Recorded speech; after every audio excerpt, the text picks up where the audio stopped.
Hey guys, my name's Jack. Welcome to part 3 in a series of videos to teach you about the spooky song, Toccata and Fuge in D minor. In the last 2 videos, we talked about the history of this song, why it's scary, and how to play the guitar. Today, you're going to sound just like me.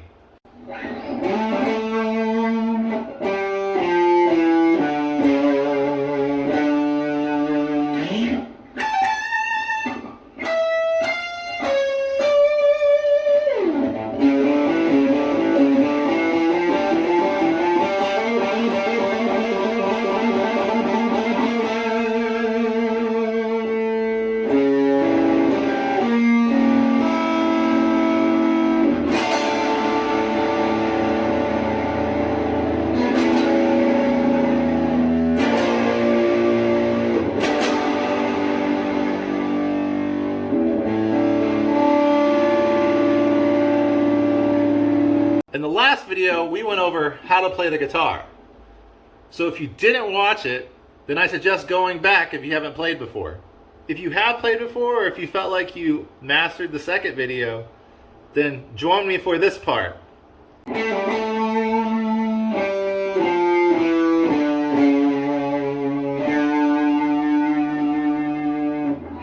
So you'll get your ring finger and place it on the 7th fret, D string. Then you will get your pointer finger and place it on the 5th fret, D string. Then you'll go back to the 7th fret with your ring finger. Then back to the 5th fret again with your pointer finger. And then you'll slide your hand, and if you watch, sliding your hand just requires you picking up, releasing pressure, and then placing the pressure again with your pointer finger on the 3rd fret. You'll do the same thing for the 2nd fret. Then you'll use your ring finger to play the 5th fret on the 5th string, or the A string. Then you'll use your middle finger to play the 4th fret on the A string. And then you'll finally finish this phrase with the ring finger on the 5th fret of the A string. Not too bad. The next thing we're going to do is we're going to go up an octave. What is an octave? An octave is when 2 notes are played at different pitches. For example, the octave for this note, which right now I'm playing the A note, can be played at a higher pitch on the 17th fret on the 1st string.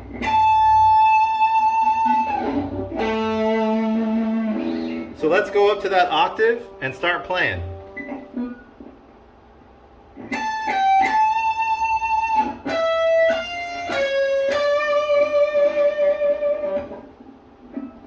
So, you'll start on the 17th fret of the 1st string, or the E string, then the 15th, then the 17th, and then you'll go down 1 string to the B string, or the 2nd string, and play the 17th fret, 18th fret, 14th fret, 15th fret.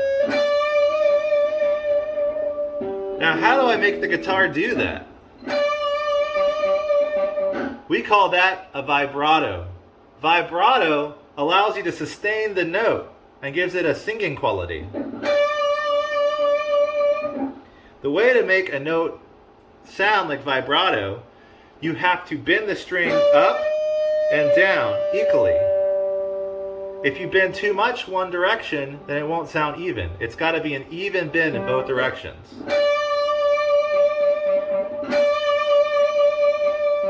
You can use a lot of vibrato in this song to make it sound a little eerier.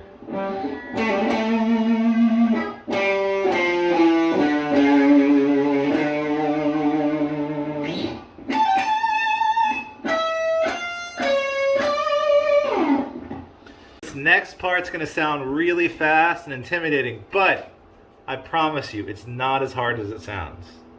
So let's get started. So what you're going to do is you're going to go to the A string or the 5th string and you're going to play the 4th fret. Then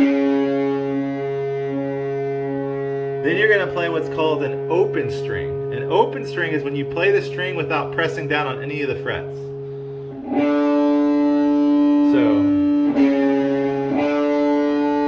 4 string, then open string on the D string. Then the 2nd fret on that D string.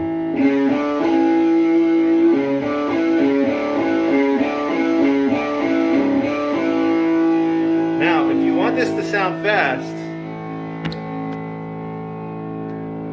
take a look at the pick while I'm doing this. We call that alternate picking. Up, down, up, down, up. If you alternate the pick, you can move across the strings a lot faster because it's economic. If you're to always pluck down or always to pluck up, you're losing time when you could be easily going from the next string by plucking up then down. So let's try to alternately pick these notes. You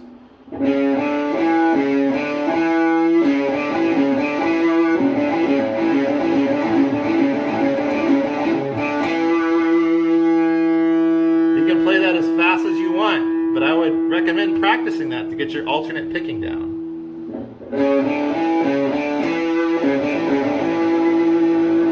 The next part is going to be the 2nd fret, then the 3rd fret on the D string, and then an open G string. And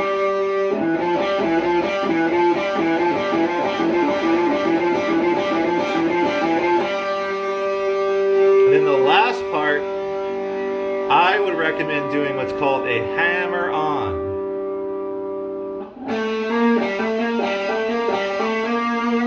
The way to perform a hammer on is to play the open string, and then like your finger is a hammer, you're going to hammer your pointer finger on the 2nd fret, and then your middle finger on the 3rd fret.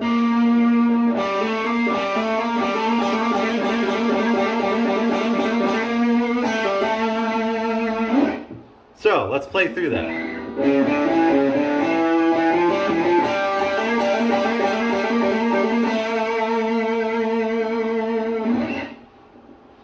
Now the last part we're going to learn is probably the trickiest part because you're going to have to spread your fingers a little bit.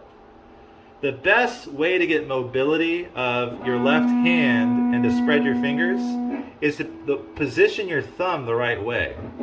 So if your thumb is positioned closer to the top like this, the top of the strings, then you're going to have more flexibility. However, if your thumb is positioned at the bottom, there'll be less flexibility but more stability. So if you want more flexibility, that's going to mean you're going to want to spread your fingers out. If you want more stability, that means you're probably bending notes or doing something else that's very technical and requires a lot of stability. But for this phrase, we're going to need to bring our thumb to the top of the string so that we can spread out our hands. And you're going to be placing your ring finger on the 4th fret of the A string. You're going to keep this note held down so that I can clash with the other notes.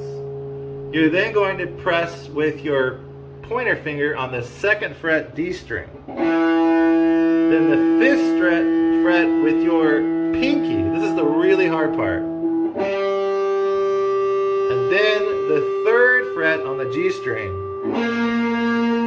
Then the 2nd fret on the B string. And then finally, open note on the E string.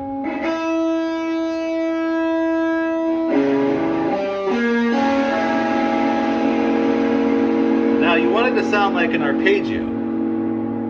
What's an arpeggio? An arpeggio is when you play the notes of a chord in succession. not all together, but right after each other. And it gives it a nice sound because it's the chord, but the melody of that chord. So, let's play it one more time. The last and final part is the D minor chord. In order to play this chord, you'll have to be pressing down on 3 strings at the same time. You'll place your pointer finger on the 1st fret, 1st string, or E string. Your ring finger will be placed on the 3rd fret of the B string, and your middle finger is going to be placed above on the G string, 2nd fret.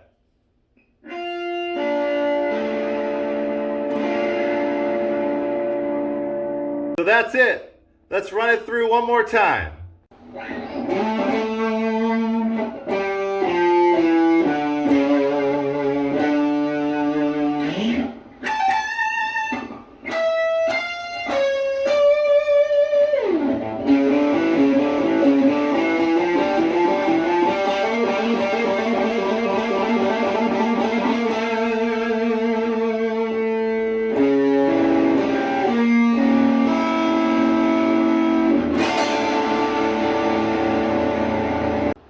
Well, there you have it.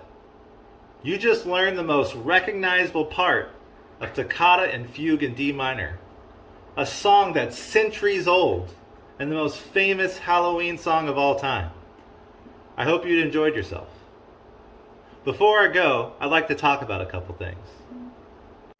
Thanksgiving is just around the corner, and that means when to see our friends and family. Unfortunately, COVID-19 is still getting people sick, and traveling can risk getting you infected or others. So, this year, we might have to change the way that we celebrate. The safest way to spend Thanksgiving is over a small dinner with just the people in your household. Anyone else that wants to join can join virtually through Zoom or Skype or some other virtual means. If you're still planning on having a family gathering anyway, I strongly encourage you to have the event outdoors and distance yourself at least 6 feet from each other. Studies show that when events or when gatherings occur indoors, the risk of infection is 18 times the risk of infection if you were to be outdoors. But don't take that to mean that you can't get sick when you're outdoors. That's not true.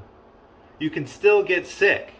You still have to wear your mask, and you still have to distance yourself from other people by at least 6 feet. In the last video, we talked about how this virus is dangerous because you don't really see it on everyone. A lot of people don't show any symptoms, but they can still spread it through the respiratory droplets. So how do you get rid of those?